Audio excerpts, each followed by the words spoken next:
વડોદરા જિલ્લાના સાવલી તાલુકાના ધંતેસથી જીઆઈડીસી હાલોલ તરફ જતો બ્રિજ જે હતો કરણ નદી ઉપર, એના ઉપર બ્રિજ બની રહ્યો છે.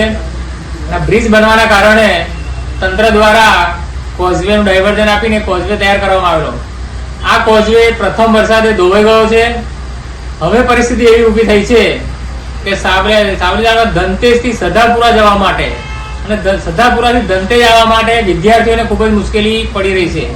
ખેડૂતોને ખેતી કરવા માટે સદાપુરા તરફ જવા માટેની તકલીફ પડી રહી છે. કામદારો જે છે ઝાલોદ જીઆઈડીસી માં કામે જાય છે, એમને પણ ઘણી બધી તકલીફ પડી રહી છે. હાલ પૂરતો આનો કોઈ ઉકેલ નથી. એટલે મારી તંત્રને વિનંતી એવી છે કે ધંતેજ વિસ્તારના ગ્રામજનો સાથે બેઠક કરી એમની સાથે ચર્ચા વિચારણા કરી અને કોઈ રસ્તો કાઢવામાં આવે જેથી આ મુશ્કેલીઓનો સામનો કરવો ના પડે.